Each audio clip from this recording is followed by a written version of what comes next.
Ver un grupo tan numeroso para un domingo en la tarde. Yo sé que los domingos es el único día que podemos ponernos al día con nuestros quehaceres en la casa antes de tener que ir al trabajo el lunes. Pero ha venido un buen grupo y doy gracias a Dios por eso. Quiero en nuestra primera sesión esta tarde analizar con ustedes 4 textos que han sido mal usados, mal interpretados por la mayoría de los cristianos con respecto a la doctrina del estado de los muertos. Esas 4 referencias, esos 4 textos son los siguientes. El primero que vamos a analizar es Lucas 20 y el versículo 38. El segundo texto que vamos a analizar es Mateo 10 y el versículo 28. El tercer texto que vamos a analizar es Apocalipsis 20 y el versículo 12. Y el último texto que vamos a analizar en nuestra primera sección es Primera de Tesalonicenses, el capítulo 5 y el versículo 23. Así que tenemos 4 textos más. Dicho sea de paso, el tiempo esta semana no nos permitió estudiar todos los textos. Tratamos de hacer lo posible, inclusive hicimos una doble sesión esta tarde para tratar de completar lo más que pudiéramos, pero todavía quedan algunos textos pendientes. Entre los más importantes que quedan pendientes está el texto sobre los espíritus encarcelados en 1 de Pedro 3. Yo grabé hace como un año en mi iglesia en California, mi iglesia es de habla inglesa, grabé un mensaje de 3 horas, nada más sobre este pasaje de los espíritus encarcelados. No pude presentarlo aquí porque no dispongo de esa cantidad de tiempo, quería cubrir otros textos. Necesitaríamos también cubrir todos los versículos que hablan del infierno, fuego eterno, el gusano que no muere, el humo que asciende para siempre jamás. Tendríamos que analizar todos esos textos difíciles sobre el infierno, juicio eterno, castigo eterno, etcétera. Pero ya eso tendrá que quedarse para un futuro, o tal vez los voy a grabar en otra parte, y entonces vamos a poder tener esta serie más la otra serie, y entonces tener una presentación completa sobre los muertos y el infierno. Pero esta tarde queremos analizar estos 4 textos. Y dicho sea de paso, voy a hacer un corto comentario sobre otro texto que no mencioné, y lo vamos a hacer primero, Efesios 4 y el versículo 8 al 11. Antes de hacerlo, sin embargo, vamos a inclinar nuestros rostros y vamos a pedir la bendición del Señor. Padre Celestial, gracias porque nos has dado un hermoso día. Gracias te damos una vez más por el privilegio de encontrarnos en tu casa. Y al estudiar estos 5 textos en esta tarde, pedimos la iluminación de tu Santo Espíritu. Por favor, ayúdanos a entender que los muertos descansan hasta que Cristo venga. De esa manera nos protegemos del espiritismo y al mismo tiempo tenemos la gloriosa esperanza de la resurrección. Acompáñanos pues y dirígenos en todo. Te lo pedimos en el nombre de Jesús. Amén.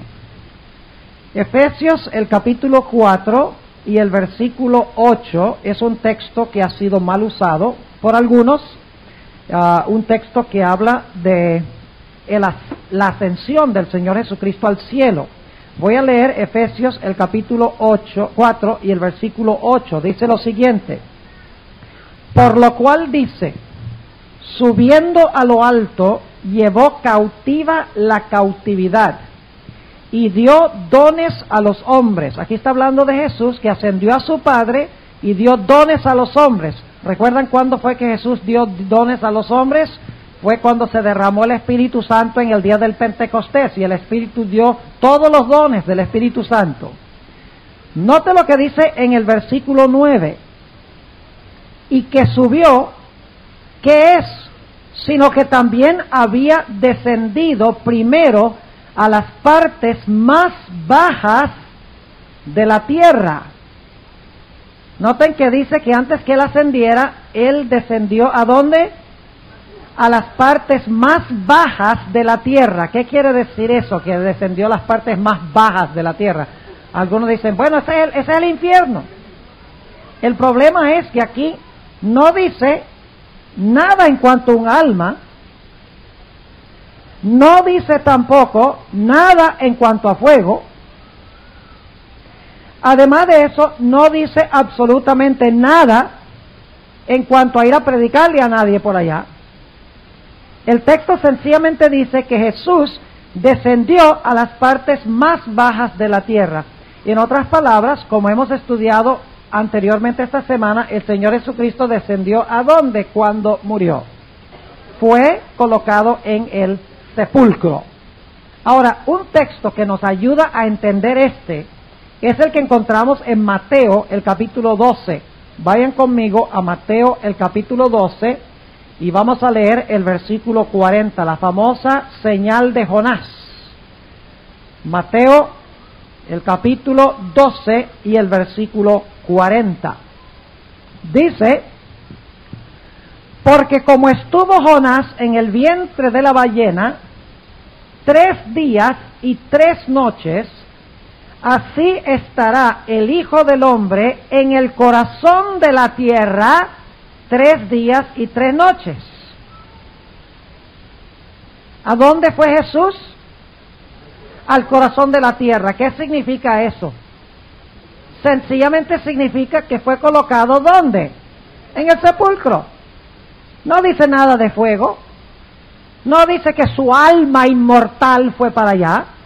Sencillamente dice que él, noten, dice, porque como estuvo Jonás en el vientre de la ballena 3 días y 3 noches, así estará el Hijo del Hombre. No dice el alma del Hijo del Hombre, dice el Hijo del Hombre, que significa en su entereza, ¿verdad?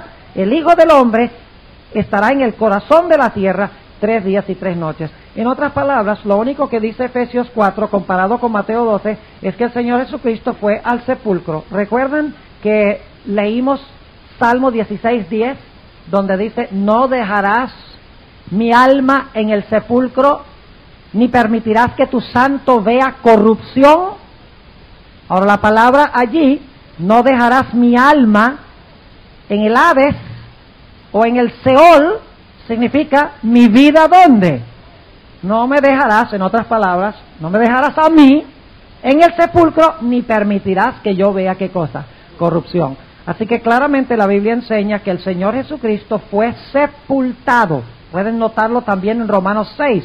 El Señor Jesucristo murió, fue sepultado en el sepulcro y resucitó. De la misma manera, nosotros en el bautismo morimos al yo, somos sepultados en las aguas y resucitamos a una nueva vida. Entonces, el lugar donde fue Jesús fue para abajo. Ahora, para aquellos que creen que el Señor Jesucristo le estaba prometiendo al ladrón que ese día iba a estar con él en el paraíso, tienen un problema bien serio.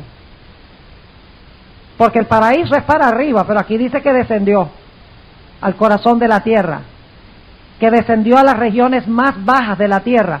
¿Cómo es que descendió a las regiones más bajas de la tierra y también se fue para el cielo con el ladrón? Es imposible. No se fue a ningún cielo con ningún ladrón. ¿Se fue a dónde? No para arriba, sino para abajo, al sepulcro. Ahora vamos a Lucas, el capítulo 20, y analicemos nuestro siguiente texto. ¿Le quedó claro este último texto? Ok, vamos a Lucas 20 y el versículo 38. Y vamos a leer el versículo 37 y 38. Y yo he escuchado varias personas que han usado este texto para defender la doctrina de la inmortalidad del alma. Y yo no sé cómo honestamente lo pueden hacer.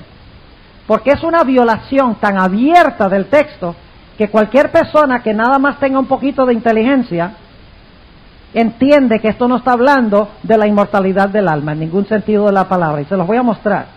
Dice en el versículo 37 de Lucas 20, y que los muertos hayan de resucitar, aún Moisés lo enseñó en el pasaje de la zarza, cuando llama al Señor Dios de Abraham y Dios de Isaac y Dios de Jacob, porque Dios no es Dios de muertos, mas de vivos, porque todos viven en Él. ¿Y saben cómo concluyen? Dicen, si Dios es Dios de Abraham, Isaac y Jacob y es Dios de vivos, entonces Abraham, Jacob e Isaac no pueden estar muertos cuando Jesús dice esta palabra, porque sería entonces Dios de muertos.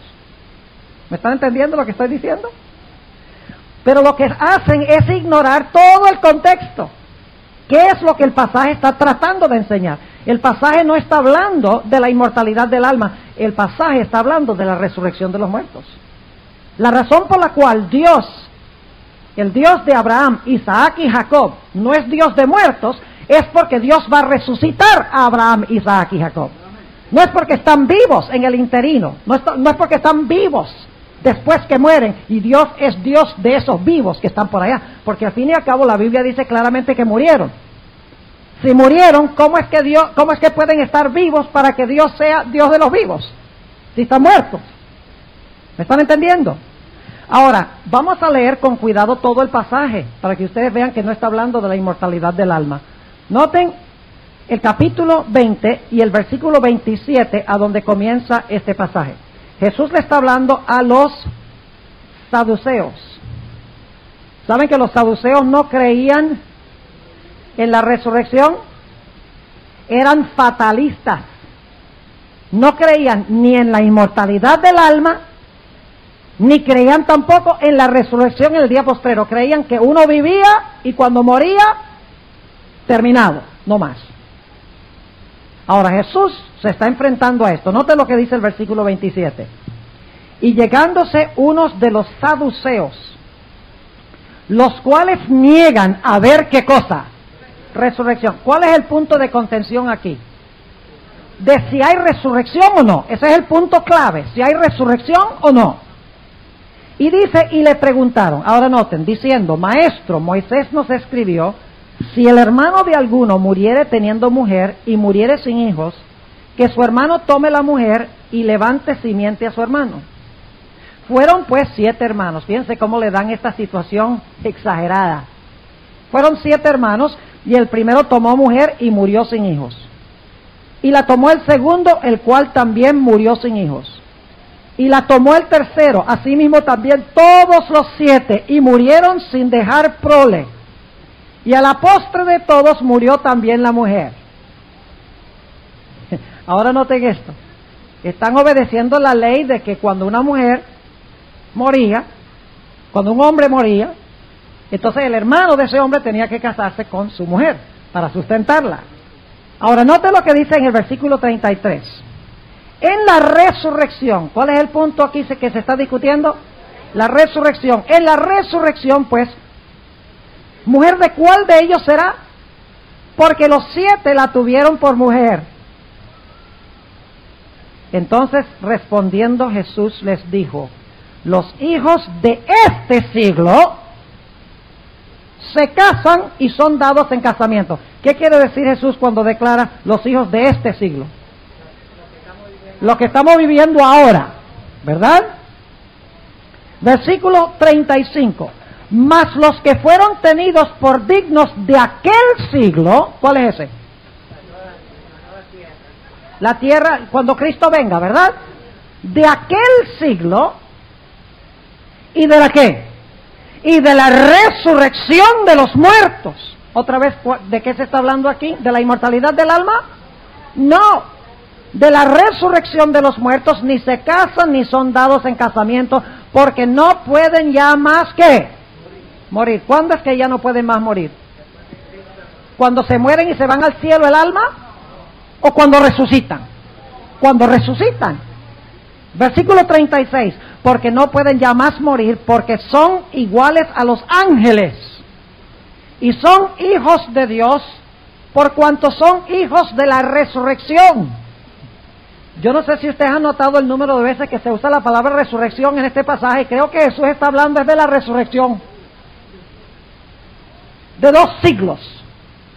Ahora donde vivimos y el futuro, el de la resurrección. Y luego dice en el versículo 37, y que los muertos hayan de resucitar. Ahora escuchen, y que los muertos hayan de resucitar, aún Moisés lo enseñó. Ahora, ¿por qué se va a usar Abraham, Isaac y Jacob como ejemplo? ¿Para mostrar que se fueron al cielo cuando se murieron o para mostrar que van a resucitar? El texto es claro.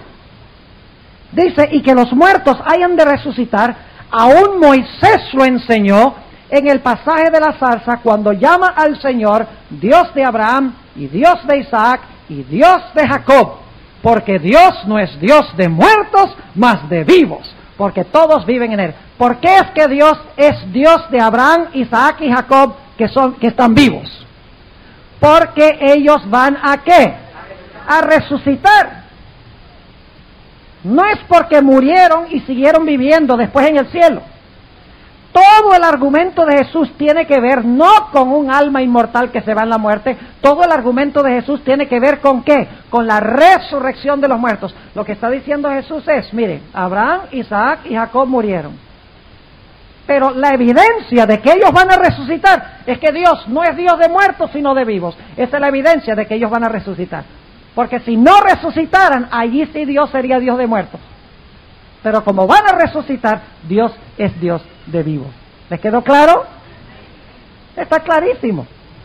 Lo que pasa es que la gente lee el versículo 38, porque Dios no es Dios de muertos, más de vivos. Entonces, Abraham, Isaac y Jacob tenían que estar vivos porque Dios no es Dios de muertos. Pero el argumento de Jesús es que en la resurrección, Abraham, Isaac y Jacob saldrán del sepulcro, y por eso es que Dios no es Dios de muertos, sino de vivos. ¿Está claro? Ok, vamos a nuestro siguiente texto, Mateo 10 y el versículo 28. Mateo 10 y el versículo 28. Este es uno favorito también. Dice aquí, está hablando Jesús, Mateo 10, 28, Cristo está hablando, y no temáis a los que matan el cuerpo, mas al alma no pueden matar. Pregunto, según Jesús, ¿hay gente en este mundo que puede matar el cuerpo pero no puede matar el alma? ¿Declara Jesús eso? Sí. Ahora, sigamos leyendo el versículo. Mas, o antes, temed a aquel que puede destruir el alma y el cuerpo en el infierno. Pregunto, según Jesús, ¿el alma puede ser destruida? Sí, porque dicen, el alma es inmortal, no puede ser destruida. Pero Jesús dice, teme el que puede destruir cuerpo y alma. Es decir, que el alma es destructible. Lo único es que el hombre no puede destruir el alma, solo puede destruir el cuerpo. Ahora, ¿qué fue lo que quiso decir Jesús con esto? Bueno, tenemos que mirar el contexto. Les voy a decir qué es lo que está enseñando Jesús y luego se los voy a comprobar con varios versículos antes y después de este. Cuando Jesús dice, no temas al que puede matar el cuerpo, está diciendo, no temas al que te puede quitar la vida ahora. El que te puede quitar tu vida física, presente. Teme más bien a aquel que te puede quitar la vida eterna. Cuerpo y alma. Es decir, tu existencia eterna. Está hablando de dos modus vivendi. El primer modus vivendi es nuestra vida actual. Que nos maten ahora, eso es solo matar ¿qué cosa? El cuerpo, pero no es quitarnos nuestra vida eterna futura. Lo que está diciendo es, teme al que te puede matar ahora y te puede también quitar la vida eterna. Ahora, ¿cómo sabemos eso? Vamos a leer el versículo 26, para que ustedes vean. Versículo 26.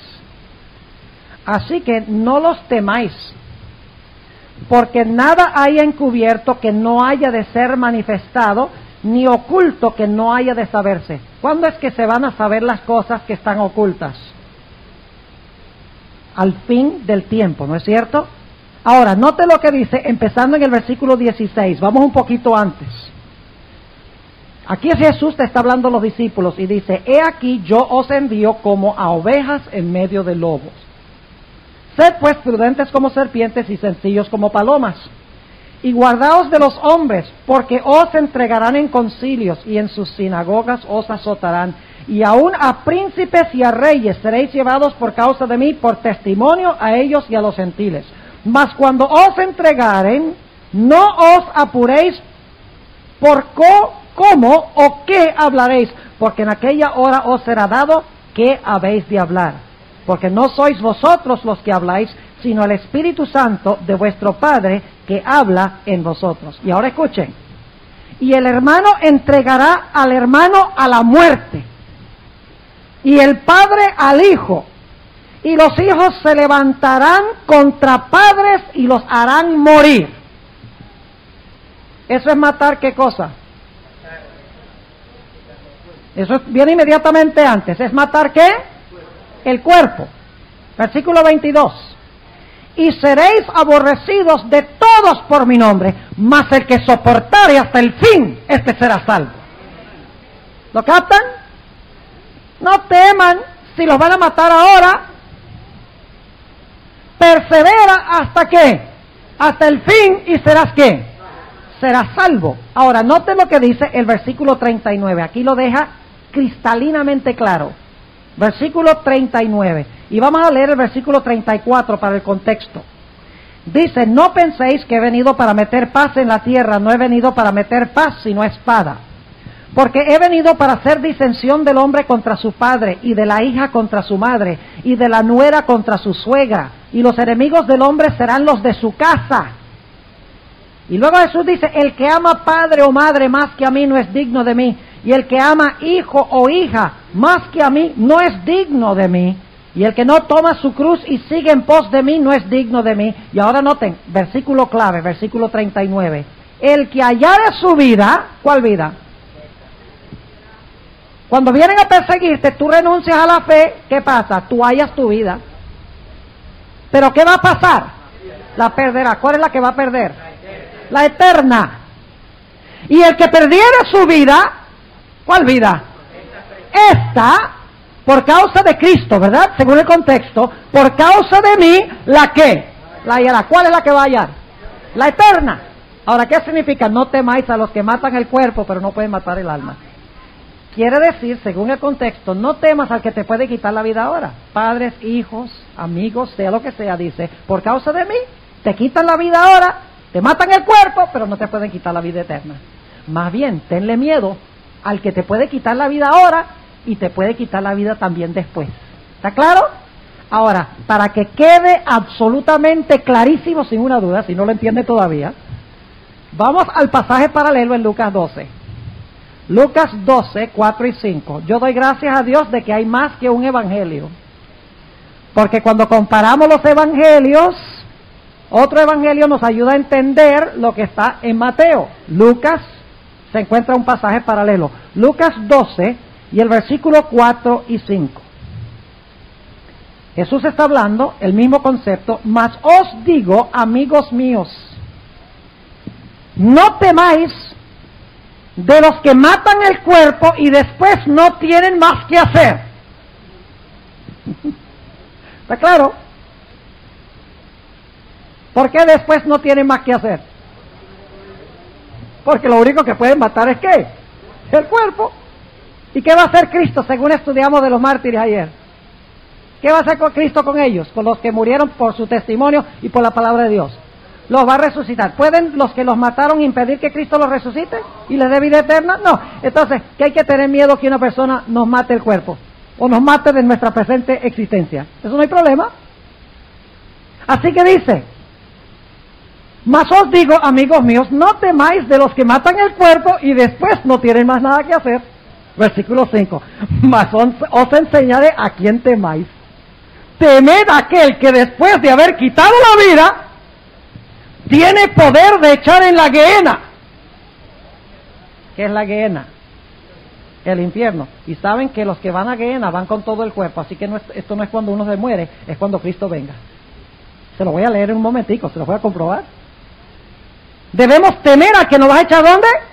A gehenna, al infierno. Gehenna era un basurero que quedaba fuera de Jerusalén. Echaban la basura, echaban cuerpos muertos de hombres y de animales allí, y entonces lo que no quemaba el fuego se lo comían los gusanos. De ahí adquirió Jesús la expresión, el gusano que no muere y el fuego que no se apaga. Y dicho sea de paso, la Biblia nunca dice el gusano que nunca morirá y el fuego que nunca se apagará. Todos los verbos están en presente. El gusano no muere ahora, mientras está haciendo su obra, y el fuego no se apaga ahora, mientras está haciendo su obra. No dice futuro, nunca, la palabra nunca no aparece, esa se la ponen los traductores, en el griego no está, nunca se morirá el gusano y nunca se apagará el fuego. Mentira, eso no es lo que dice la Biblia. La Biblia dice, el gusano no muere y el fuego no se apaga mientras está haciendo su obra ahora en el presente. Ahora, Jesús está diciendo aquí en Lucas 12 y el versículo 5 que debemos temer no solo a aquel que nos puede quitar la vida ahora, sino que tiene poder para destruirnos ¿cuándo? En el futuro, para quitarnos la vida eterna. ¿Entiende lo que significa matar el cuerpo y el alma? Quitar la vida presente y quitar la vida ¿qué? Futura. Ahora les voy a comprobar que a la guena va la gente con todo el cuerpo. Así que no puede ser en la muerte, porque en la muerte el cuerpo se va al sepulcro, al cementerio. ¿Es así o no es así? Pero ahora les voy a comprobar que a la guena va la gente con el cuerpo. Tiene que ser entonces en el futuro esto, no puede ser cuando la gente se murió. Note lo que dice en Marcos.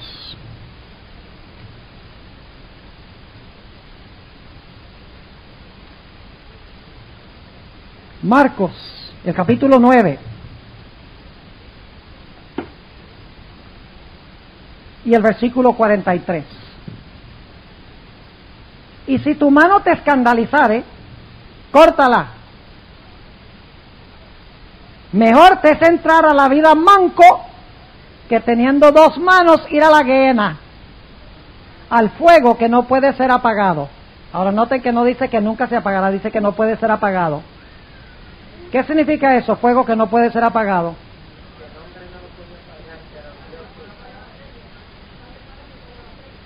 ¿Han leído ustedes alguna vez en cuanto a cuando se quemó el sanatorio de Battle Creek? ¿Y la imprenta en Battle Creek? Ese era fuego que no podía ser apagado. Los bomberos decían que mientras más agua le echaban, el agua era como gasolina. Ese era fuego que no se podía apagar hasta que hiciera su obra. No dice que nunca se apagará, dice que no lo puede apagar nadie mientras está quemando lo que tiene que quemar. Yo pregunto entonces, ¿hay peligro de que la gente vaya a la gehenna con las dos manos? Entonces no puede ser cuando se murieron, porque mis manos se van al cajón cuando yo me muero. ¿No es así? Noten el versículo 44, donde su gusano no muere y el fuego nunca se apaga, nunca se apagará. Noten que le agregan la palabra nunca. Es una violación crasa, porque no está en el griego la palabra nunca, la agregan. Versículo 45. Y si tu pie te fue ocasión de caer, córtalo. Mejor te es entrar a la vida cojo, que teniendo dos pies, ser echado en la gehenna, al fuego que no puede ser apagado, donde el gusano de ellos no muere y el fuego, y ahora agregan otra vez la palabrita que no está en el griego, nunca se apaga. Y si tu ojo, yo pregunto entonces, ¿el hombre puede ser echado con manos a la gehenna? ¿El hombre puede ser echado con pies a la gehenna?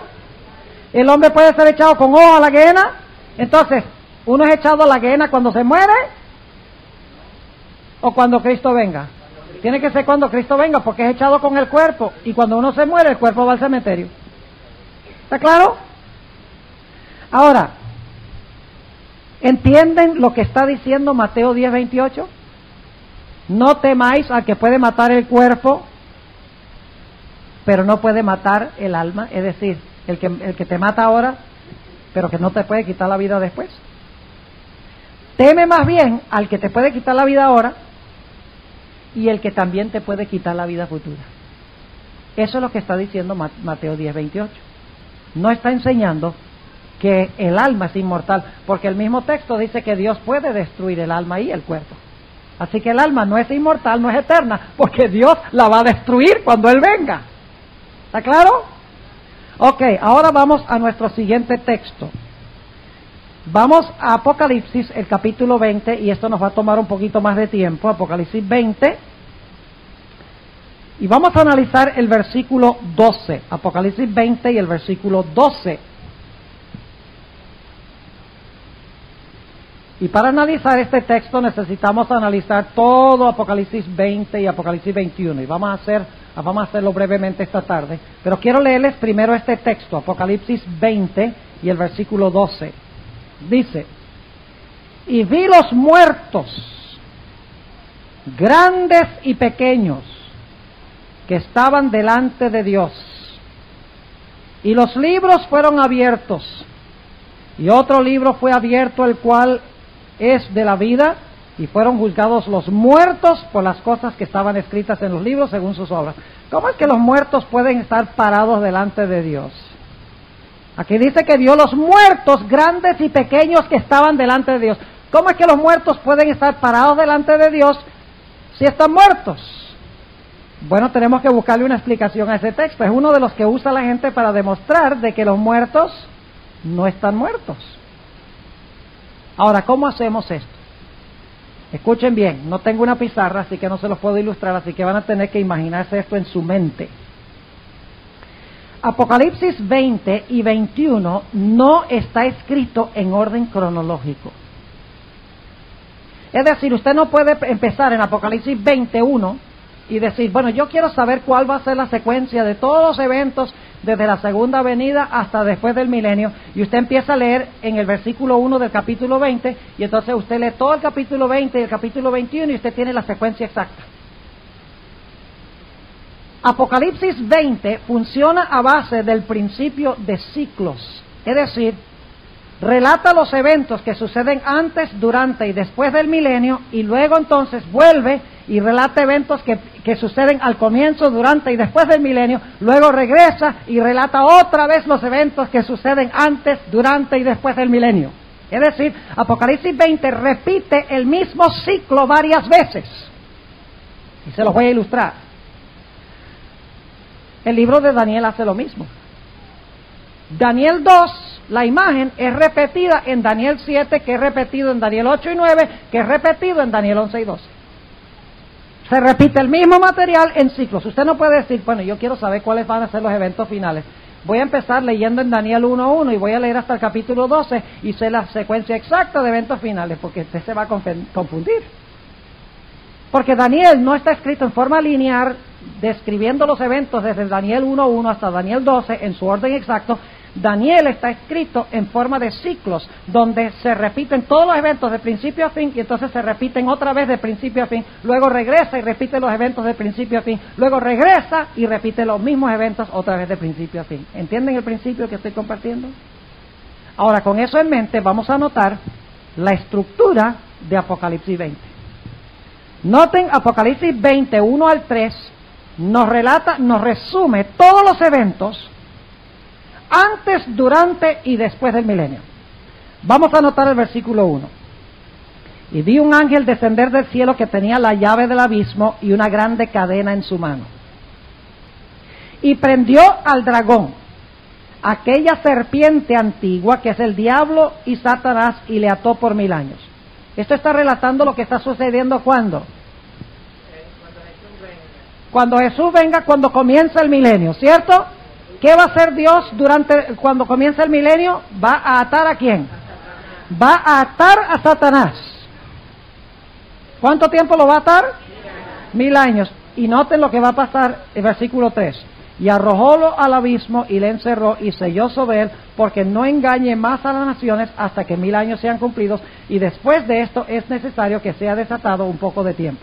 Pregunto, en los versículos 1 al 3, ¿se relata el resumen de los eventos antes, durante y después del milenio, sí o no? Claro que sí. Ahí está todo. El milenio comienza con la venida de Jesús y ata a Satanás. Luego queda Satanás atado 1000 años, y después de los 1000 años es que desatado eventos antes, durante y después. El resumen de los eventos. Pero pregunto, ¿tiene Dios mucho más que decir que meramente lo que ha dicho en esos 3 versículos? Claro, tiene mucho más que decir. Así que Dios va a decir, ahora yo tengo que regresar y tengo que relatarles algunos eventos más que suceden durante este periodo. ¿Están conmigo? Ahora, ¿qué significa? Dicho sea de paso, ¿qué significa que el diablo es atado? Ustedes ya saben esto.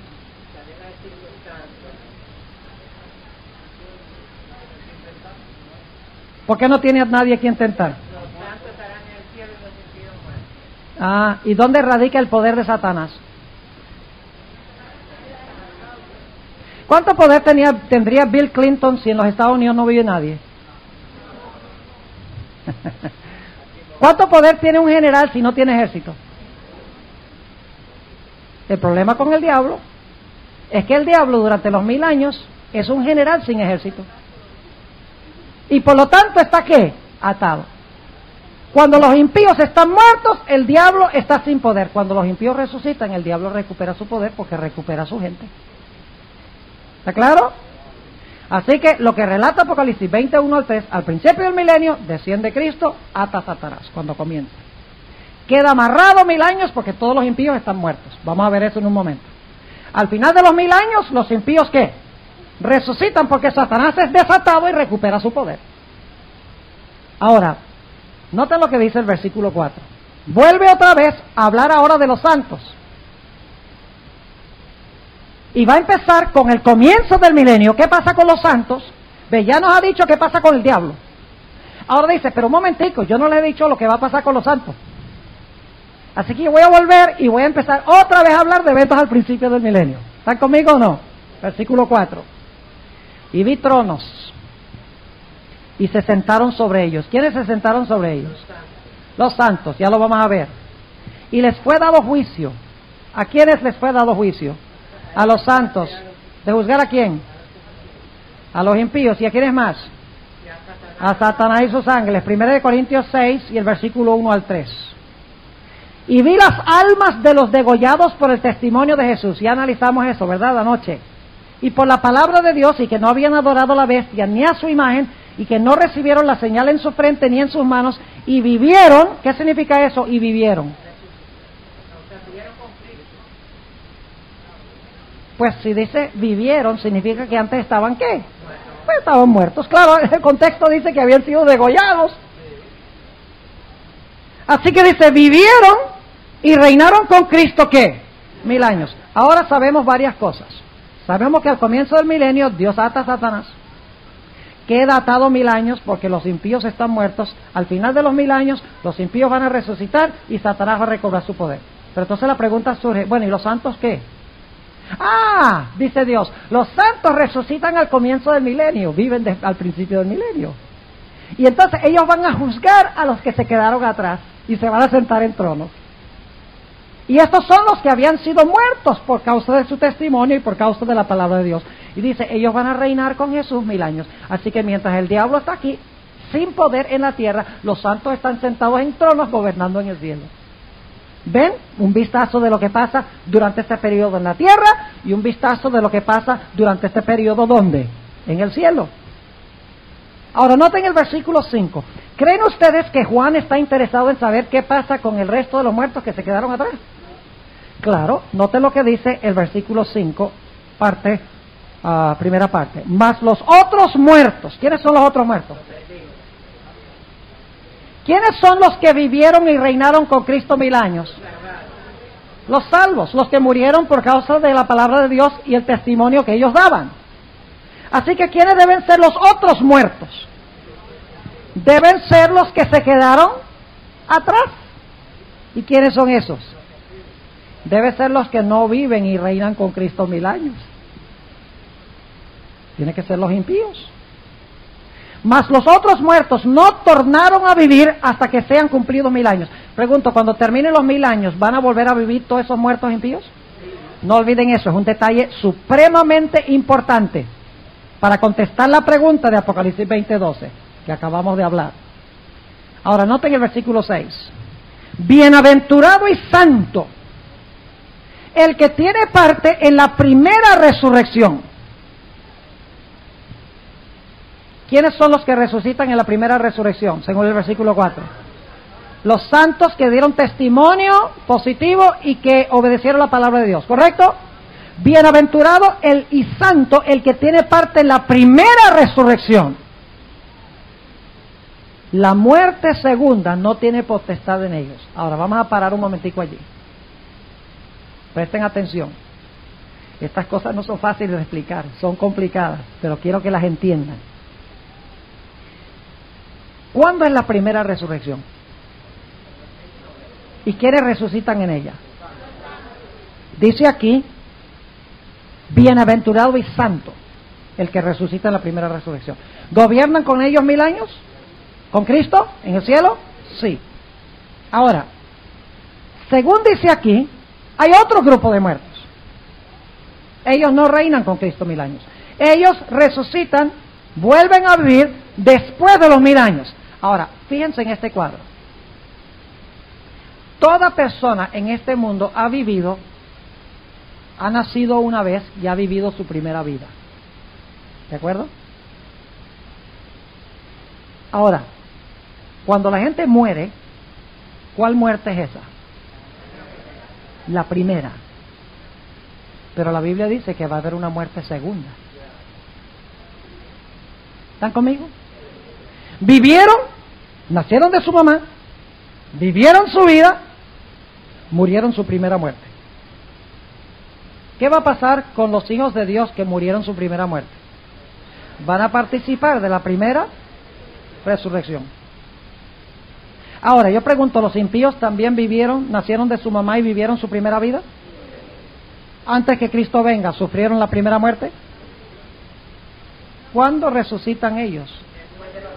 Después de los 1000 años. Ahora, usted no tiene que ser un rey Salomón en inteligencia para entender que la muerte segunda siempre es después del milenio, lo cual significa que los impíos tienen que resucitar después del milenio a su segunda vida para poder sufrir la segunda muerte. ¿Están conmigo o no? Levante la mano si está claro. Ve, tremendos alumnos tenemos aquí. Ahora fíjense, voy a repetirlo porque es crucial para lo que vamos a analizar en el versículo 12.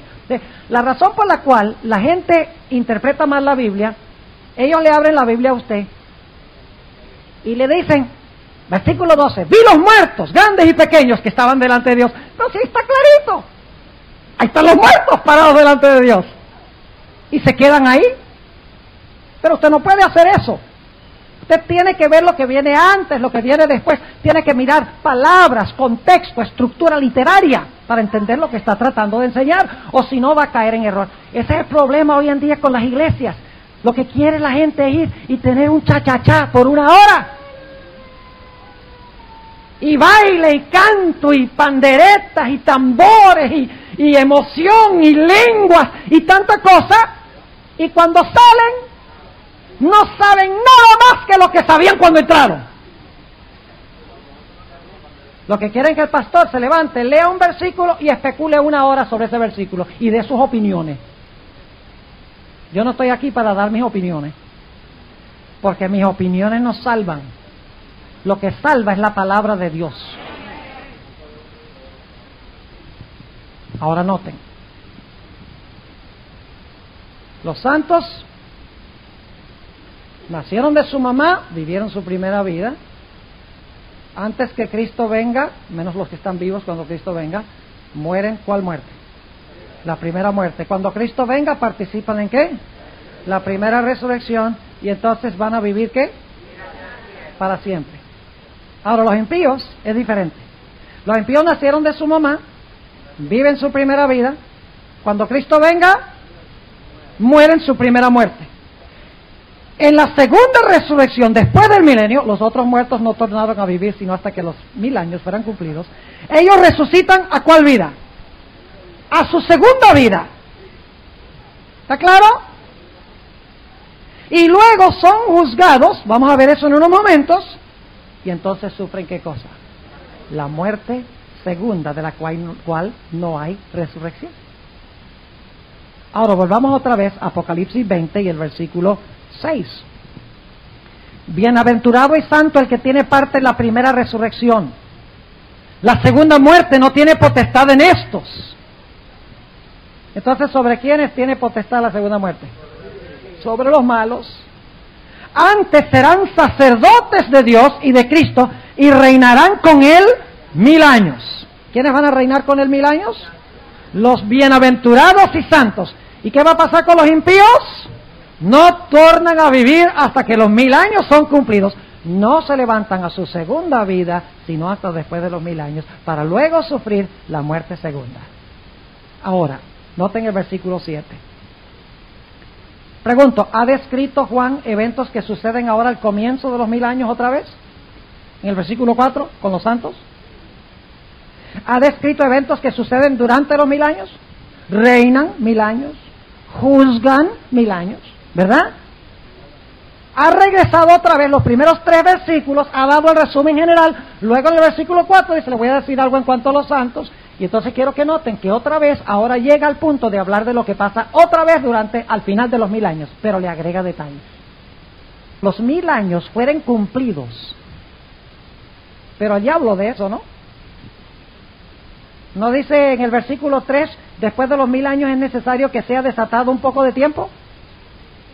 Entonces, ¿para qué habla de eso de nuevo? ¿Qué está haciendo? Está volviendo para describir lo mismo y alcanzando el mismo clima. Versículo 7, cuando los 1000 años fueren cumplidos, Satanás será suelto de su prisión. ¿Qué significa eso, será suelto de su prisión?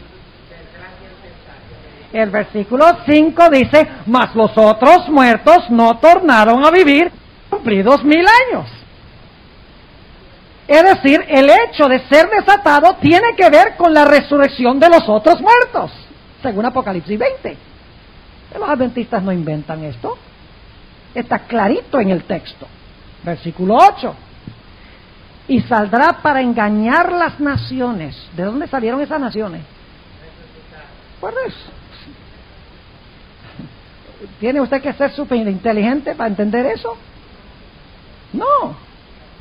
Y saldrá para engañar las naciones que están sobre los 4 ángulos de la tierra, a Gog y a Magog, a fin de congregarlos para la batalla, el número de las cuales es como la arena del mar. Está agregando estos detalles que no vimos en el resumencito, que después del milenio es necesario que sea desatado un poco de tiempo. Ahora está dando más detalles. Versículo 9. Y subieron sobre la anchura de la tierra, y circundaron el campo de los santos y la ciudad amada. Ahora, escuchen bien, ¿a dónde está la ciudad amada? En Apocalipsis 29. ¿Ya bajó del cielo? ¿Ah, no? ¿Cómo los impíos la van a poder rodear si no bajó? Bajó la nueva, está en la tierra, en Apocalipsis 29. Claro que sí, porque los impíos, ¿qué? La circundan, según esto. Ahora, recuerden ese detalle, porque es muy importante. Versículo 9. Y subieron sobre la anchura de la tierra y circundaron el campo de los santos y la ciudad amada, y de Dios descendió fuego del cielo y los devoró. Pregunto, ¿habla aquí de la destrucción de los impíos que están alrededor de la ciudad? Claro que sí. Y va a hablar también de la destrucción del diablo. Versículo 10.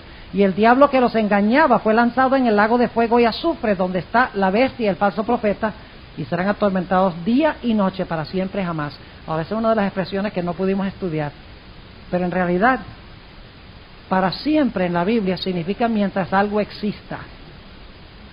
Podría leerles muchos textos, no vamos a tratar de resolver este asunto ahora. Ahora, pregunto, cuando llegamos al capítulo 20 y el versículo 10, después del milenio, ¿los impíos son destruidos al circular la ciudad? ¿Sí o no? Claro que sí. ¿El diablo y sus ángeles son destruidos al circular la ciudad? Claro que sí. ¿Y a dónde está la ciudad? Está en la tierra. Pero ahora vamos a tener un problemita. Noten el versículo 11. Versículo 11, todavía no han sido destruidos los impíos. ¿Están captando el punto? El versículo 11, ahora los impíos todavía... Acabamos de leer que los impíos fueron devorados y Satanás y sus ángeles echados al lago de fuego. Pero ¿cómo es posible eso si no han sido juzgados todavía? Noten el versículo 11. Y vi un gran trono blanco. ¿Dónde estaba ese trono blanco? La sierva de Dios dice que está encima, en lo más alto de la Nueva Jerusalén. Está ese trono. Y vi un gran trono blanco, y al que estaba sentado sobre él, de delante del cual huyó la tierra y el cielo, y no fue hallado el lugar de ellos. Y ahora escuchen, y vi los muertos, grandes y pequeños, que estaban delante de Dios. Ahora inmediatamente nos preguntamos, ¿cómo pueden estar los muertos delante de Dios si fueron destruidos en el versículo 9? ¿Me están siguiendo ustedes o no? Levanten la mano si me están. ¿Fueron destruidos en el 29? El diablo y sus ángeles fueron castigados con el lago de fuego en el 2010. Entonces, ¿cómo es que ahora hay un gran trono blanco y se va y los muertos están parados allí si ya están quemándose? ¿Qué está haciendo Dios? Dios dice, ahora voy a volver otra vez y les voy a describir algo que pasó antes de que los echaran en el lago de fuego. Regresa, ¿me están siguiendo o no? Regresa para describir eventos que sucedieron anteriormente al versículo 9 y 10. Ahora, cuando Juan dice, vi los muertos, grandes y pequeños, que estaban delante de Dios, ¿está sucediendo esto después del milenio?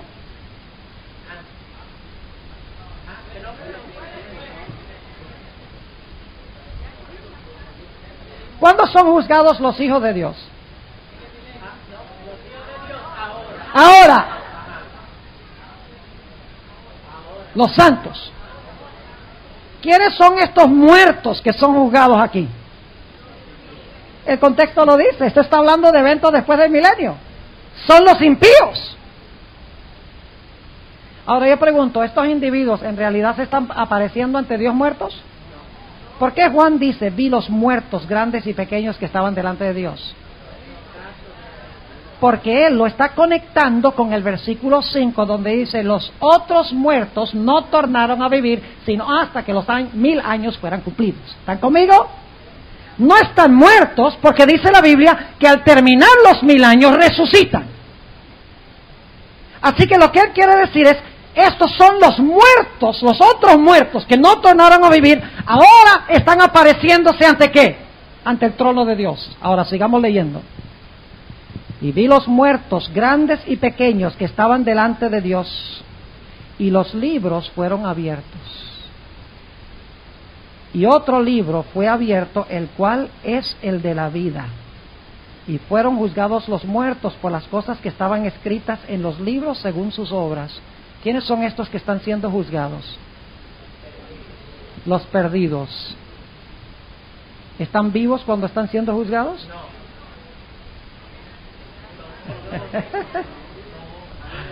Hay división en el campamento. ¿Cuándo está pasando esto? ¿Cuándo está pasando esto? ¿Ah?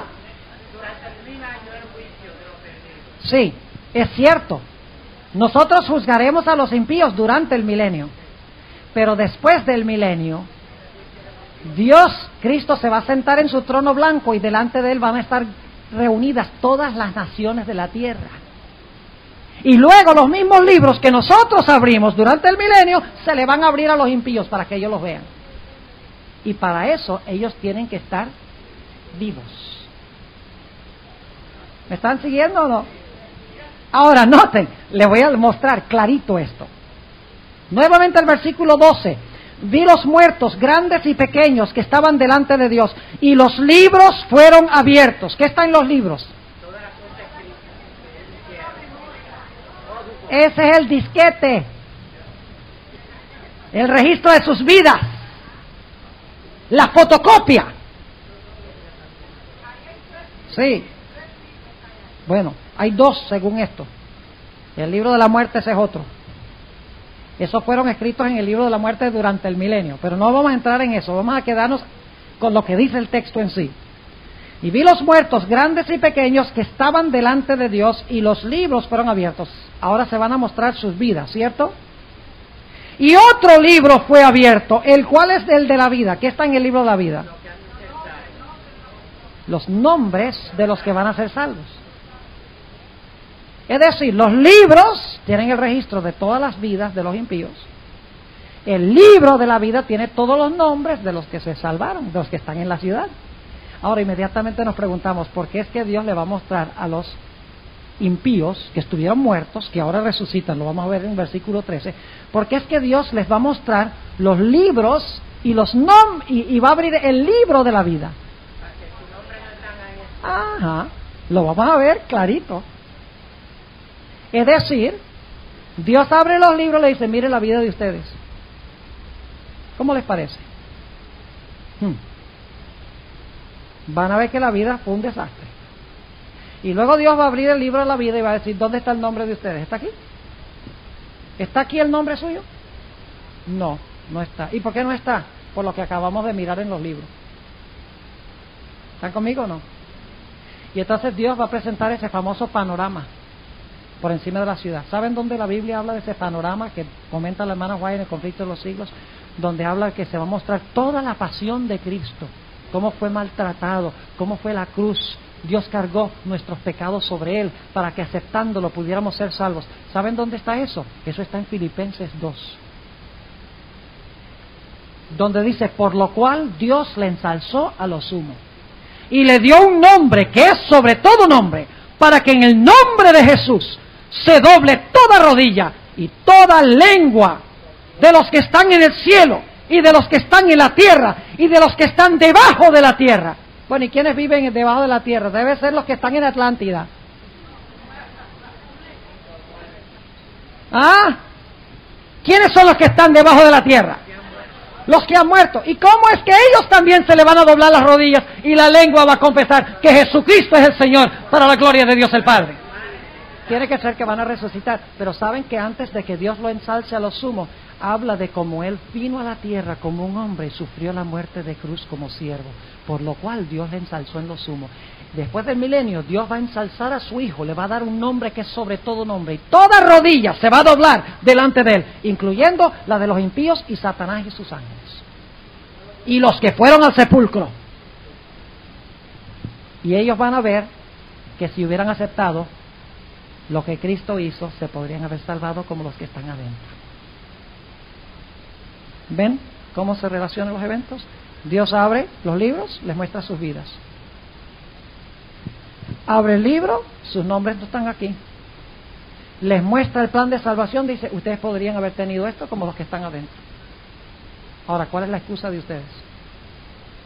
La Biblia dice que toda boca se tapará y no tendrán nada que decir, porque la evidencia está clara. Ahora, ¿cómo sé yo que estas personas en el versículo 12 en realidad en este momento no están muertos, sino que están vivos? Bueno, el versículo 13 lo deja muy en claro.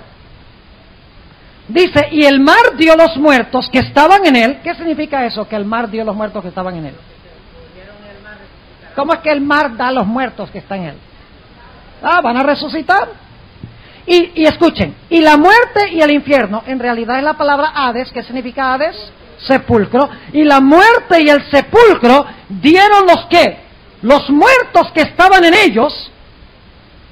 ¿Qué significa eso? Que el sepulcro y la muerte y el mar da los muertos que están en ellos. Significa que van a ¿qué?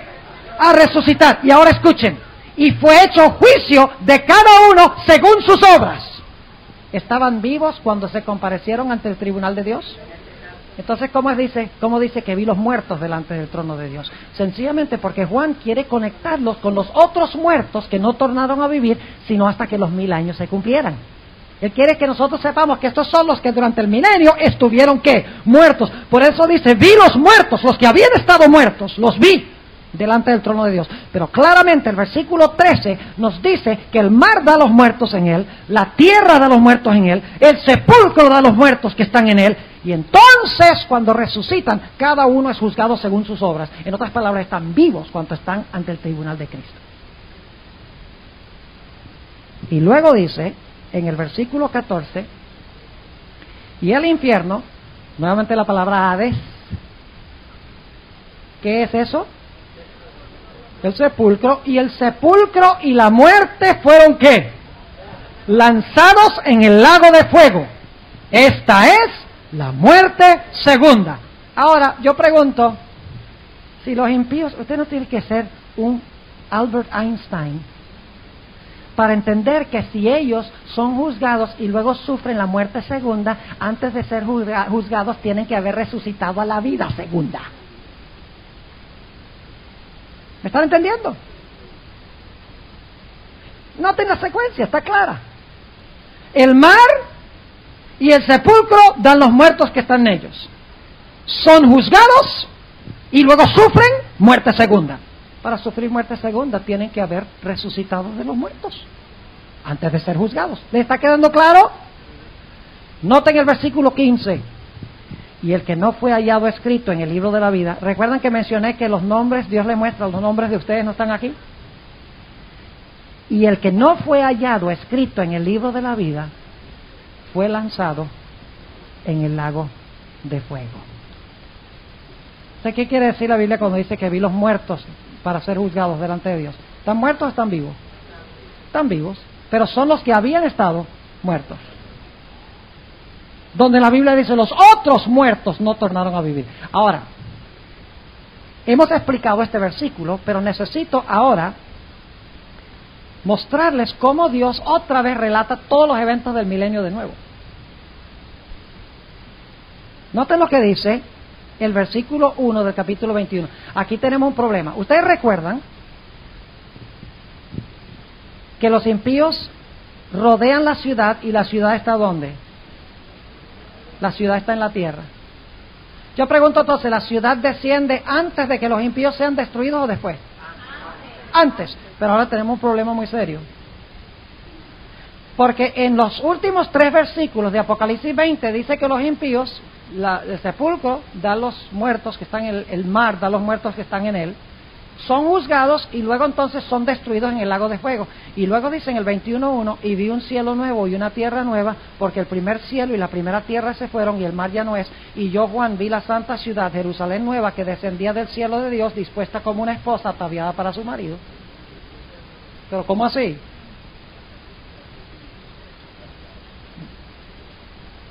Entonces cuando los impíos son destruidos, la ciudad no había descendido todavía.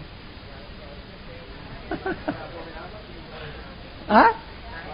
Aquí dice, son echados en el lago de fuego, el que no estaba en el libro de la vida, después de ser juzgado. Luego dice, ve un cielo nuevo y una tierra nueva, y luego ve descender la santa ciudad, la nueva Jerusalén. Y entonces inmediatamente usted dice, pero ¿cómo así? Escuchen. El capítulo 21 y el versículo 1 es el clímax del capítulo anterior. En realidad, la Biblia no está dividida en capítulos y versículos originalmente por los autores, sino por los traductores, donde ellos creen que deben ir los capítulos. En realidad, el capítulo 21 y el versículo 1 debe ser parte del capítulo 20. Es decir, después que los impíos son destruidos en el lago de fuego, Juan ve un cielo nuevo, una tierra nueva, porque el primer cielo y la primera tierra se fueron y el mar ya no es. Pero entonces Juan dice, un momentico, tengo que explicarles todavía algunas cosas que pasaron antes de eso.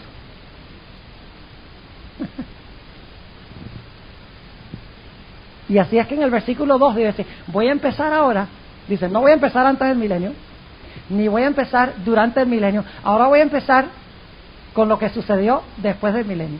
Voy a empezar con cuando descendió la ciudad. ¿Están conmigo? Versículo 2. Y yo, Juan, vi la santa ciudad. Esto es antes de que Dios haga un cielo nuevo y una tierra nueva. Y yo, Juan, vi la santa ciudad, Jerusalén nueva, que descendía del cielo de Dios, dispuesta como una esposa ataviada para su marido. Y oí una gran voz del cielo que decía, he aquí el tabernáculo de Dios con los hombres, y morará con ellos, y ellos serán su pueblo, y el mismo Dios será su Dios con ellos. Y limpiará Dios toda lágrima de los ojos de ellos, y la muerte no será más, y no habrá más llanto, ni clamor, ni dolor, porque las primeras cosas son pasadas. Y el que estaba sentado en el trono dijo, he aquí yo hago todas las cosas nuevas. ¿Cómo así que yo hago todas las cosas nuevas? ¿Acaso en el 21:1 no las hizo? ¿Qué está haciendo? Está regresando para repetir lo que sucede cuando desciende la ciudad después del milenio, antes de ser destruidos los impíos. Se los voy a comprobar. Versículo 5. Y el que estaba sentado en el trono dijo, he aquí yo hago nuevas todas las cosas. Y me dijo, escribe, porque estas palabras son fieles y verdaderas. Y díjome, hecho es, yo soy Alfa y Omega, el principio y el fin.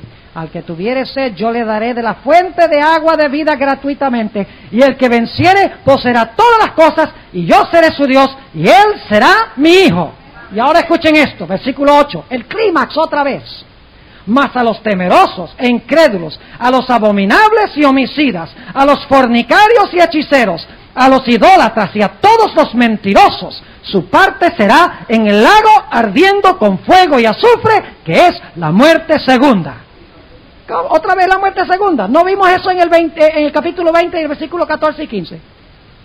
¿Qué está haciendo Juan? Nuevamente, empezando en el versículo 2, él habla desde cuando desciende la ciudad y dice qué va a pasar con los que están adentro. Y luego otra vez concluye hablando de lo que va a pasar con los que están afuera. ¿Les quedó claro? Levanten la mano si les quedó claro lo que estudiamos aquí. Si no, consigan el cassette y repásenlo, con Biblia en mano. Veo que casi todos levantaron la mano. Ven cómo Apocalipsis no se puede leer de principio a fin, como si hubiera una secuencia de eventos de Apocalipsis 1:1 hasta Apocalipsis 22. No se puede leer así, porque el libro de Apocalipsis está estructurado a base de repetición. Ahora vamos a nuestro último texto de esta primera sección, que es Primera de Tesalonicenses, el capítulo 5 y el versículo 23. Primera de Tesalonicenses, el capítulo 5 y el versículo 23, otro de esos textos que son bien favoritos de los que creen en la inmortalidad del alma. Dice allí, Primera de Tesalonicenses 5 y el versículo 23, y el Dios de paz os santifique en todo, para que vuestro espíritu y alma y cuerpo sea guardado entero sin reprensión para la venida de nuestro Señor Jesucristo. Ahora lo que dicen es, fíjense que aquí dice clarito que el hombre tiene espíritu, alma y cuerpo. Ahora escuchen, nosotros los adventistas creemos que el hombre tiene espíritu, alma y cuerpo.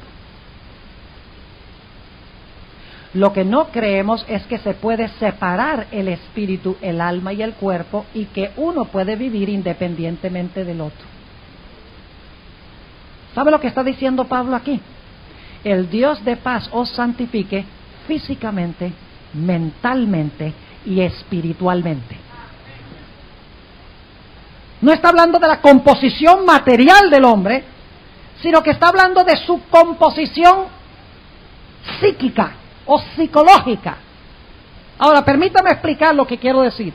Nosotros los adventistas, repito, creemos que el hombre tiene 3 dimensiones, pero no creemos que estas dimensiones se pueden separar y pueden funcionar independientemente una de la otra. No creemos que el alma pueda funcionar independientemente del cuerpo y que el espíritu pueda funcionar independientemente del cuerpo y que el cuerpo pueda funcionar solo. Creemos que los 3 están interrelacionados y solo funcionan juntos. Ahora, permítame explicar lo que quiero decir. Cuando usted se enferma con un catarro, esa es una enfermedad física, ¿cierto? ¿Cuántos deseos tiene usted de pensar cuando tiene gripe?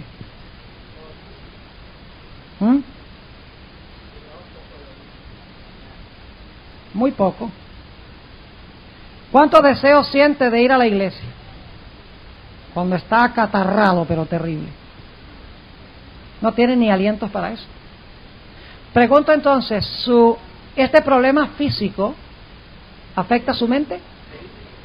¿Y afecta su espiritualidad? Claro que sí. Los 3 están, ¿qué? Interrelacionados. Déjenme darles otro ejemplo.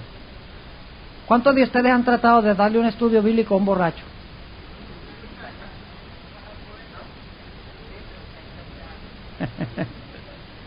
Yo pregunto, ¿el beber alcohol es un mal hábito físico? ¿Afecta la mente? ¿Afecta la capacidad de entender la voluntad de Dios? Entonces, ese hábito físico no solamente afecta lo físico, sino afecta lo mental y también lo espiritual. Los 3 se interrelacionan. Lo que afecta el cuerpo afecta a la mente, afecta a la naturaleza espiritual. Lo que afecta a la naturaleza espiritual afecta a la mente y afecta al cuerpo. ¿Saben ustedes que la mente puede enfermar el cuerpo? La sierva de Dios dice que el 90% de las enfermedades tienen su origen en la mente.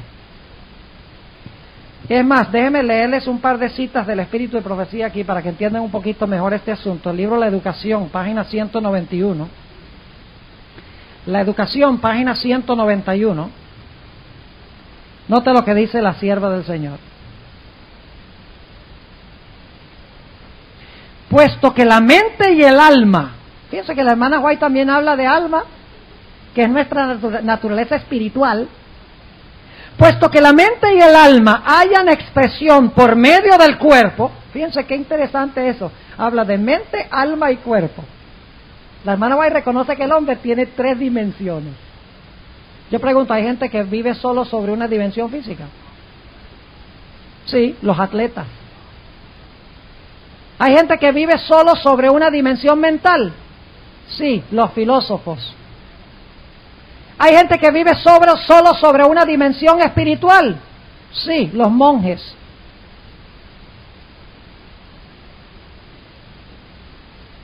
Pero ¿qué dice la sierva de Dios? Que debemos, ¿qué cosa? Ser equilibrados en desarrollar las 3 facultades juntas. Dice que la hermana White habla de 3 partes del hombre, 3 dimensiones: mente, alma y cuerpo. Sigue diciendo, puesto que la mente y el alma hayan expresión por medio del cuerpo, tanto el vigor mental como el espiritual dependen en gran parte de la fuerza y actividad físicas. Todo lo que promueva la salud física promueve el desarrollo de una mente fuerte y un carácter equilibrado.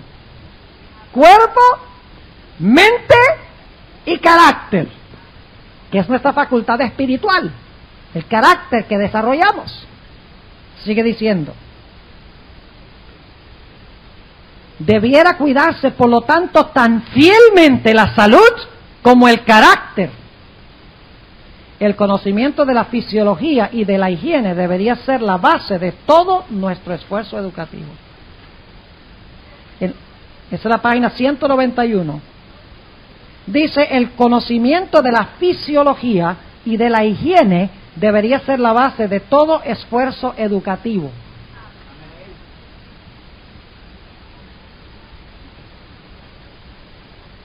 Estamos fallando ahí, tremendamente fallando en nuestras instituciones educativas. ¿Y por qué la hermana White enfatiza tanto la salud física? Porque como ella ha dicho, si su salud física no es buena, su salud mental y espiritual tampoco será. Porque su mente y su naturaleza espiritual dependen de un cuerpo. Sigue diciendo en la página 193, escuchen esto, se debería dar realce a la influencia que tienen la mente sobre el cuerpo y el cuerpo sobre la mente. Escuchen esto, el poder eléctrico del cerebro, aumentado por la actividad mental, vitaliza todo el organismo y de ese modo es una ayuda inapreciable para resistir la enfermedad. Debería explicarse bien este punto. También se debería mostrar el poder de la voluntad y la importancia del dominio propio, tanto en la conservación como en la recuperación de la salud.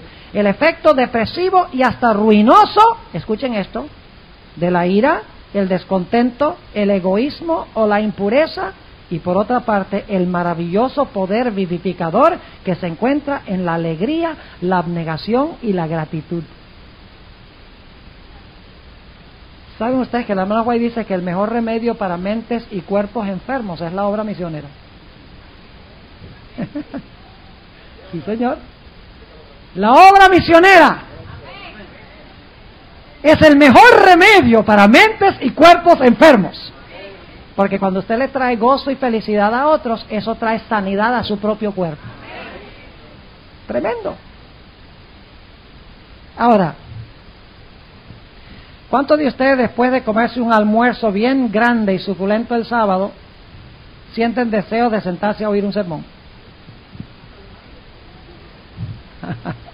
¿Ah?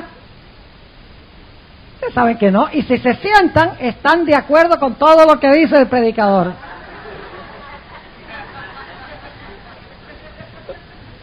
Están diciendo sí, sí, sí, cabeceando. Porque lo que usted comió...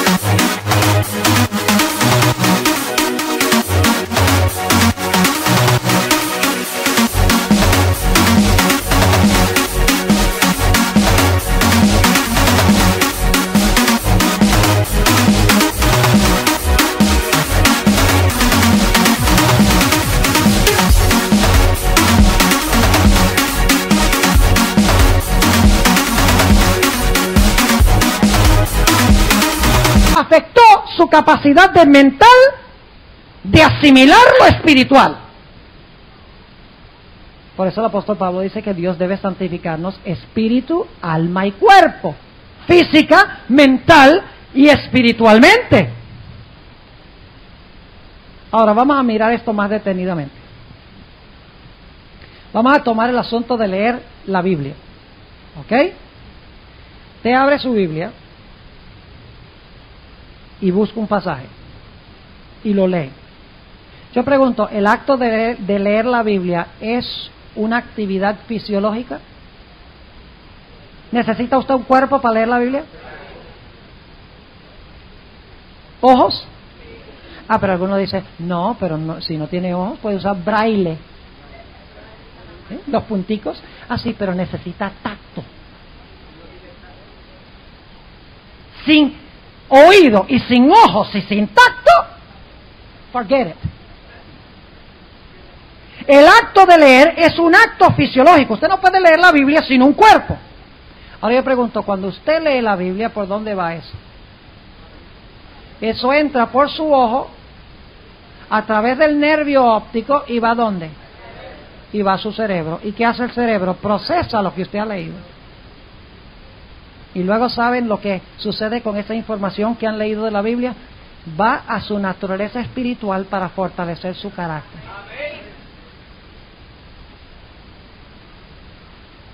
Leer la Biblia es un acto físico, mental y espiritual. Yo no puedo entender cómo algunos dicen que el hombre tiene un alma por dentro que pueda vivir sin un cerebro. Imposible. Porque se necesita cuerpo, cerebro para la mente, para desarrollar nuestra vida, ¿qué? Nuestra vida espiritual. Ahora, vamos a mirarlo de otra forma. Usted tiene una de esas novelas baratas que venden por ahí. Una de esas novelas que enfatizan el sexo y la violencia y todas esas cosas. ¿Ve? Entonces usted abre esa novela y usted la lee. ¿Es ese un acto fisiológico? ¿Leer la novela es un acto fisiológico? Sí, claro que sí. ¿Por qué? Porque lo que usted está leyendo, esa basura que usted está leyendo, está entrando por el ojo, pasando por el nervio óptico, entrando ¿dónde? Al cerebro. Y entonces, ¿qué pasa con su naturaleza espiritual, con su carácter? Se pudre. Se vuelve un carácter pervertido, basura. ¿Y de qué dependió?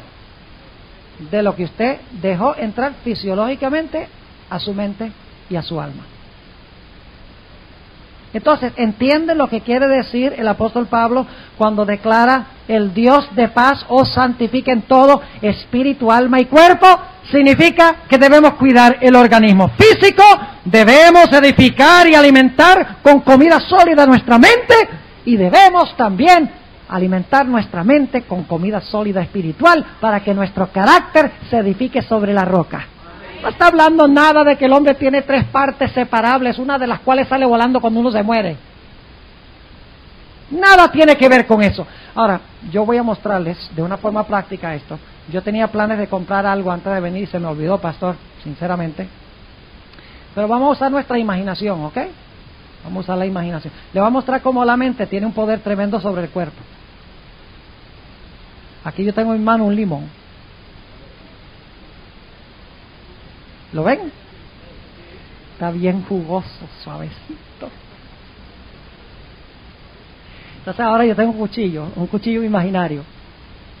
Estoy cortando el limón. Y ven el agüita que está saliendo cuando lo cortas. Y entonces ahora tengo mitad del limón en la mano y me voy a chupar el limón. ¿Qué está pasando ahora?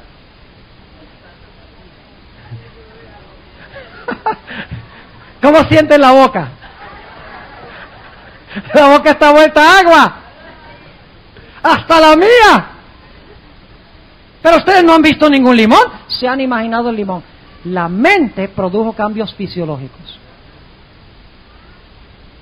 Y saben, como la mente cambia la fisiología afecta a la mente. Y lo que afecta su cuerpo y su mente afecta también su espiritualidad. Ahora entienden un poco mejor lo que significa santificar enteramente espíritu, alma y cuerpo. No dice su espíritu que vive fuera del cuerpo y el alma inmortal. Sencillamente significa que debemos permitir que Dios santifique la totalidad de nuestro ser. Y quiero que noten, para terminar, un detalle muy interesante de este versículo. Primero de Tesalonicenses, nuevamente el capítulo 5 y el versículo 23, noten un detalle muy importante. Dice, y el Dios de paz os santifique en todo, para que vuestro espíritu y alma y cuerpo sea ¿qué? Guardado. ¿Qué es lo que está guardando Dios? Nuestro espíritu, nuestra alma y nuestro cuerpo. ¿Para qué? Para que cuando nos muramos salgamos volando al cielo. Fíjense que Dios reserva cuerpo, mente y espíritu. ¿Para cuándo? Sin reprensión, para la venida de nuestro Señor Jesucristo. Nos santifica ahora y nos guarda hasta allá. Quiere decir que no nos lleva cuando nos morimos. Nuevamente, como en todos los otros textos que hemos estudiado, la esperanza que tiene Pablo no es de irse al cielo cuando se muera. La esperanza es que Dios reserve su carácter, que ha sido formado en un cuerpo, que ha sido desarrollado con la mente, para aquel gran día devolverle al hombre un cuerpo inmortal e incorruptible y devolverle su carácter, devolverle su personalidad, que fue santificada entera y totalmente durante su vida. Así que el que usa este texto para defender la inmortalidad del alma, sencillamente está violando abiertamente lo que la Biblia enseña. Ahora, hasta aquí vamos a tratar este tema de estos textos difíciles. ¿Le quedaron claros estos textos? Estos últimos textos, muy bien. Ahora, queremos tomar unos pocos minutos de break y no vamos a tomar mucho tiempo porque ya es tarde. Lo que quisiera es que no se vayan muy lejos, y quiero decirles que nuestro segundo tema es un asunto crucial. No van a querer perderlo, no se vayan a la casa. Es nuestro último tema, quédense acá, porque es un tema muy muy importante, ustedes se van a dar cuenta, donde vamos a juntar todo lo que hemos estudiado durante el transcurso de la semana. Y vamos a ver cuán importante es este tema que hemos analizado. Ahora, quisiera tener una palabra de oración, y después de la oración quiero hacerles un corto anuncio. Padre Celestial, te damos gracias porque en tu palabra y con la ayuda del espíritu de profecía, estas cosas que confunden a muchos quedan absolutamente claras. Te damos gracias porque tú nos has hecho una unidad, nos has hecho espíritu, alma y cuerpo en un solo ser que necesita ser santificado para tu venida. Santifícanos, Señor, y ayúdanos a llenar nuestras mentes y a cuidar nuestros cuerpos y a llenar nuestro espíritu, nuestra vida espiritual, de lo que realmente edifica.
Gracias, Señor, por escucharnos y por respondernos en el nombre de Jesús. Amén. Después que terminé de presentar este tema, vino alguien a hablar conmigo para preguntar por qué razón no dije nada en cuanto a la última partecita de Apocalipsis, el capítulo 20 y el versículo 5. Y quiero hacer una explicación, la razón por la cual no hice ningún comentario en cuanto a esa frase. Es más, la dejé de leer, es porque no teníamos tiempo de tratar con el problema, pero ya que alguien me preguntó, quiero tomar esta oportunidad para hacer una corta explicación. En realidad, la última frase o la última oración de Apocalipsis 20 y el versículo 5 pertenece con la última parte del versículo 4. En otras palabras, la expresión donde dice, esta es la primera resurrección, se está refiriendo a la secuencia que encontramos en el versículo 4. Esto significa que Apocalipsis 20 y el versículo 5, por lo menos la parte antes de esta frase o de esta oración corta, debe ir en paréntesis, es decir, es una expresión parentética. Debemos recordar que los signos de puntuación que nosotros tenemos en la Biblia fueron añadidos por los traductores a donde ellos creían que debían ir. Ahora, yo creo que nosotros debemos colocar paréntesis alrededor de la expresión, los otros muertos no tornaron a vivir hasta que se cumplieran los 1000 años. Dicho sea de paso, esta no es una invención mía, aunque yo he creído por años que se deben poner paréntesis allí. La versión más popular en inglés, the New International Version de la Biblia, coloca los paréntesis exactamente en el lugar que yo les estoy diciendo que deben ir. En otras palabras, la secuencia que tenemos es que los hijos de Dios que fueron martirizados resucitan al comenzar los 1000 años, reinan con Cristo 1000 años y se les da la capacidad de juzgar. Y la última partecita del versículo 5 dice, esta es la primera resurrección, es decir, los que salen a reinar con Cristo 1000 años y a juzgar son los que resucitan en la primera resurrección. Pero Juan tiene curiosidad de saber qué va a suceder con el resto de los muertos, porque él ha visto la destrucción de los impíos cuando Cristo regresa, y él quiere saber en cuanto a los otros muertos. Así que Dios le dice que va a suceder con los otros muertos, y entonces él coloca una explicación parentética en el versículo 5, explicando que los otros muertos, es decir, los muertos que no salieron en la primera resurrección, los muertos que no juzgan con Cristo 1000 años, no tornan a vivir sino hasta que los 1000 años sean cumplidos. Esta es la única forma correcta de entender Apocalipsis 25, porque si no tenemos una confusión aquí. Porque si leemos secuencialmente el versículo 5 del capítulo 20, diría que los otros muertos no tornaron a vivir sino hasta que se cumplieran los 1000 años. Esta es la primera resurrección. Y nosotros sabemos que esa no es la primera resurrección. La primera resurrección es aquella en la cual salieron los hijos de Dios que fueron martirizados por la palabra de Dios y por el testimonio que ellos daban. De modo que quería agregar esta pequeña explicación para que no quedara ninguna confusión en las mentes de las personas que van a escuchar este cassette. Espero que quede claro este punto y creo que Dios colocó esto allí para que nosotros pudiéramos saber que el atar de Satanás significa que los otros muertos no viven sino hasta que terminen los 1000 años. Es decir, los impíos no tornan a vivir sino hasta que se completan los 1000 años.